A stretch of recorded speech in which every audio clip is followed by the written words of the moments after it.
Topik yang kita bahas hari ini adalah terkait dengan penyelesaian siklus akuntansi.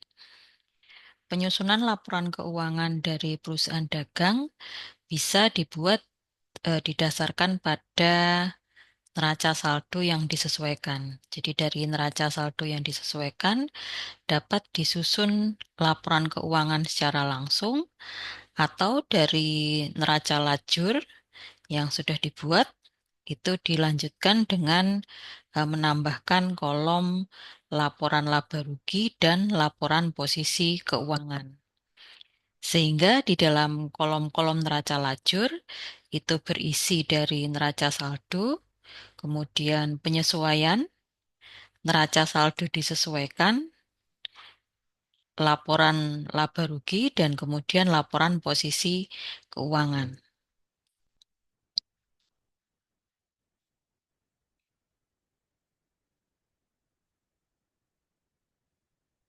Ini adalah contoh ketika Anda menyusun neraca lajur. Jadi dari neraca lajur, ini yang kolom pertama adalah neraca saldo, kolom kedua adalah penyesuaian. Nah, dari penyesuaian diambilkan contoh misalnya diketahui perlengkapan itu telah digunakan sebesar 1.240. Sehingga jurnal penyesuaian yang dibuat adalah beban perlengkapan di debit sebesar 1.240. Kemudian akun perlengkapan di sini dikredit sebesar 1.240. Penyesuaian yang kedua yaitu asuransi. Jadi asuransi yang jatuh tempo itu diketahui misalnya 100.000. Sehingga ada beban asuransi sebesar 100.000, kemudian dikredit untuk asuransi dibayar di muka 100.000. Nah, dari penyesuaian ini Anda bisa melanjutkan untuk membuat neraca saldo setelah penyesuaian. Ya. Jadi contoh misalnya karena kas itu tidak ada penyesuaian sehingga langsung masuk di sini sebesar 245. Kemudian piutang, ya, misalnya ada penyesuaian di debit penambahan 500 sehingga masuk di sini ada penambahan sebesar 2.720. Kasus tadi misalnya perlengkapan digunakan 1.240 sehingga yang masih tersisa adalah 760. Kemudian asuransi dibayar di muka, tadi yang sudah jatuh tempo 100, sehingga yang belum jatuh tempo sebesar 2.300.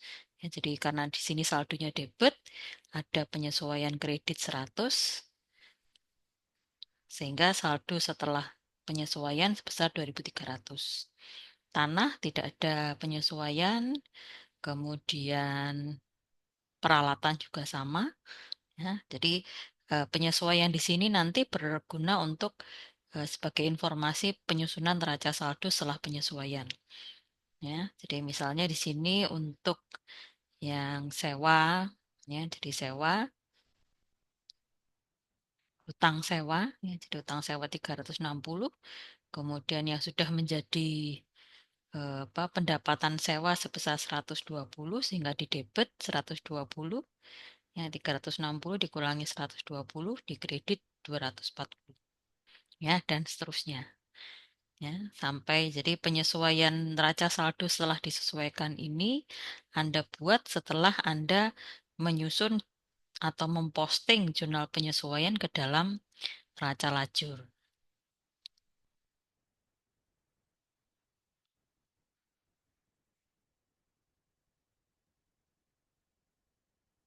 Nah, tadi setelah neraca saldo disesuaikan, maka kolom selanjutnya adalah laporan laba rugi. Ya.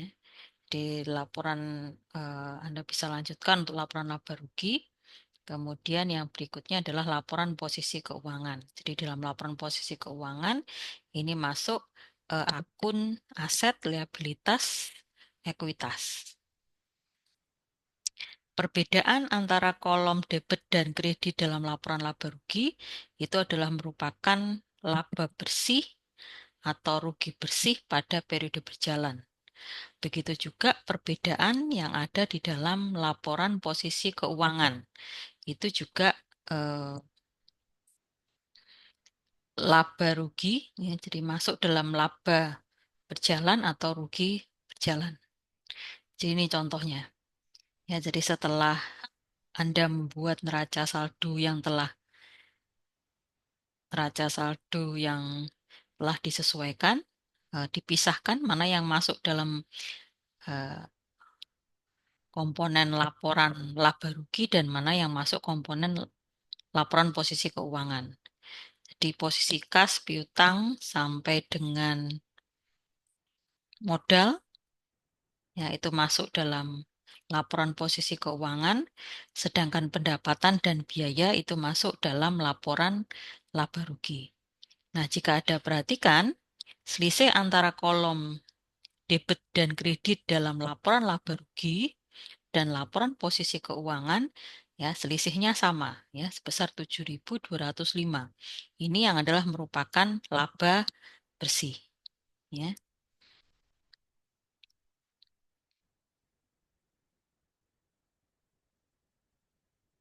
Laporan posisi keuangan yang pertama yang Anda buat yaitu laporan laba rugi. Ya, jadi laporan laba rugi ini memuat informasi mengenai pendapatan dan biaya selama periode tertentu. Kemudian laporan perubahan modal, ya, untuk perusahaan perorangan atau persekutuan, atau laporan perubahan laba ditahan, ya, untuk perusahaan perseroan.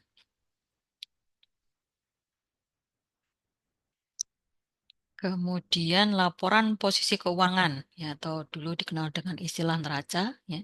Jadi sekarang adalah laporan posisi keuangan. Berisi informasi terkait dengan aset, utang, dan modal perusahaan. Jadi penyajian akun di dalam aset, ya, itu ada aset lancar dan aset tidak lancar. Ya, pengkategoriannya adalah aset lancar dan aset tidak lancar. Di urutannya didasarkan pada likuiditas, ya. Seberapa cepat aset tersebut bisa dirubah menjadi uang atau tunai. Kemudian di dalam aset juga ada akun lawan atau kontra akun yang disajikan sebagai pengurang akun terkait, ya. Jadi contohnya apa saja? Bisa akumulasi penyusutan ataupun cadangan kerugian piutang.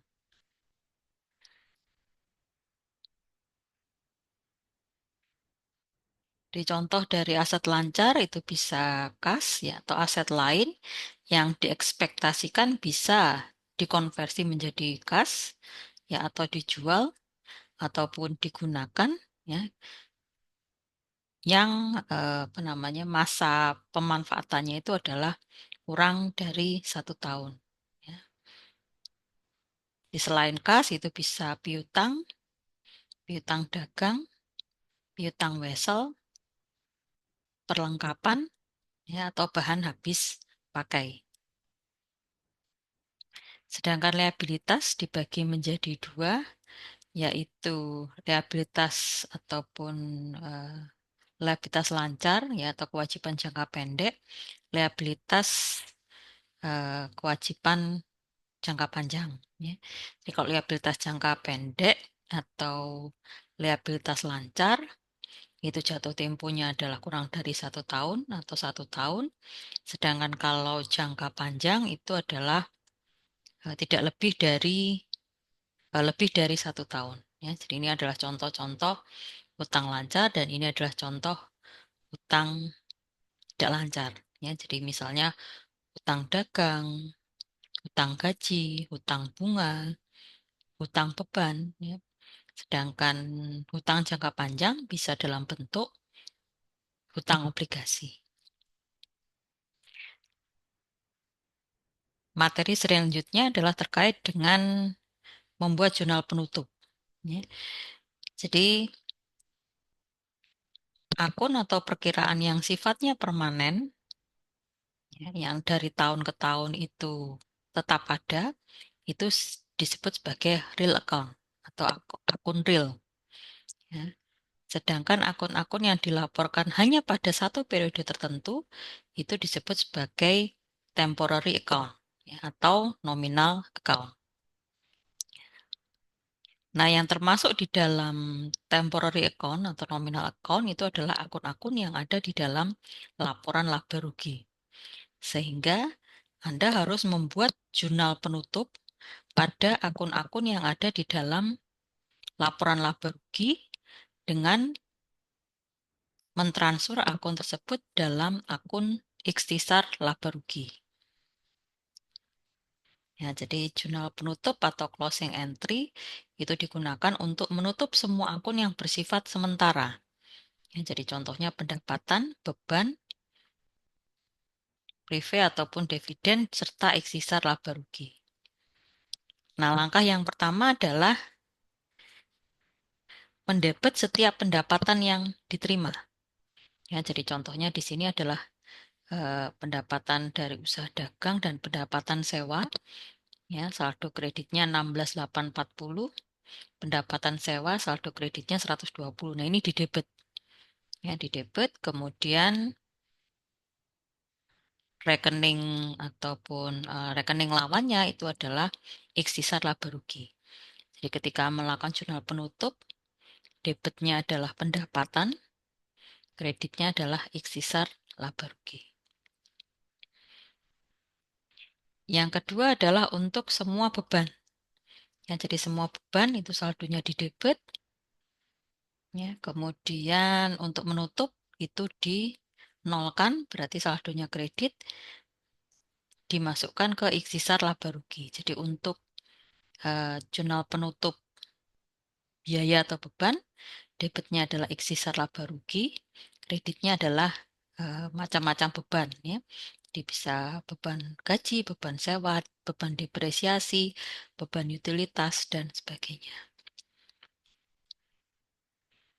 Yang ketiga adalah untuk mendebet ikhtisar laba rugi. Jadi kalau Anda perhatikan di sini ikhtisar laba rugi saldo debitnya 9775, saldo kreditnya 16.960. Ada selisih sebesar 7205, 7205. Nah, ini di debit sebesar 725, kemudian kreditnya adalah modal. Ya. Kemudian yang keempat yaitu prive. Ya, jadi prive saldo awalnya 4.000 di kredit ya, karena ini harus dinolkan ya, di prive di kredit kemudian masuk ke modal. Jadi untuk penutupan rekening prive debitnya adalah modal, kreditnya adalah prive. Setelah Anda melakukan jurnal penutup ya semuanya sehingga akun-akun yang bersifat temporer atau akun-akun yang ada di laporan laba rugi itu seharusnya punya saldo nol ya. Sehingga ini adalah gambaran neraca saldo setelah penutupan. Jadi yang ada adalah hanya akun-akun yang ada di dalam laporan posisi keuangan. Nah, yang berikutnya adalah jurnal balik. Ya, jadi jurnal balik ini dilakukan pada awal periode pembukuan berikutnya, yaitu melakukan jurnal balik atas jurnal penyesuaian yang dilakukan pada saat transaksi akrual yang sudah dilakukan oleh perusahaan.